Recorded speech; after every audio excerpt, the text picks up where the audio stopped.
Update guys, so nandito tayo ngayon sa Bonsera sa may Pilila kung saan magla-lunch tayo. So ito yung place nila guys. Ayan.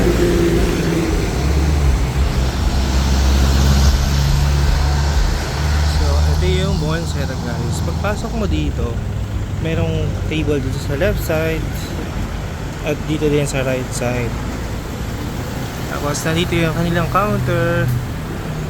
Then akit tayo sa taas. Dito kami kumain sa taas. Yan. So ito yung view dito sa taas. Para sa mga YouTuber, TikToker at mga mahilig sa IG. Yan. This is the place to be. So ayan, mga pamangkin ko at kapatid ko nagpipicture taking sila. Yan. So pag akit mo, may mga tables dito. May mga spot for taking photos. Ayan yung view dito sa taas guys, oh. Tapos saka tayo dito. Ito pa, may pinakataas pa to. Tapos pagkakat mo pala, makikita mo dito yung windmill dito sa kabilang side. At syempre meron din kayong place dito para sa groupie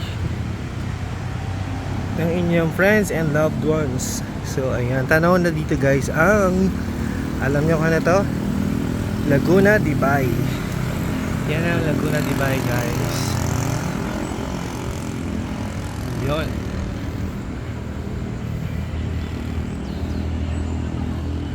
So pasyalan nyo rin to guys dito pag pupunta kayo ng Pilila Wind Farm, itong Bonsera. And also food wise, masarap ang food nila. Yan, masarap yung food. And syempre staff wise din, napaka mabait ng mga staff nila. Hindi ka maiilang kahit hingin ka ng extra rice, tissue or something. Yan, very ano sila, accommodating. Yan. So yun lang ating update. Ang ganda ng view dito. Yan oh. Ayan, may mapamangkin ko nagduyan pa. So din natin to i-end dahil magti-TikTok muna ako. So thank you for watching. Don't forget to comment down below, like and subscribe, and abangan nyo yung marami nating update dito sa Philippines. Magbabalik po si Al Nation for PH Living. So bye!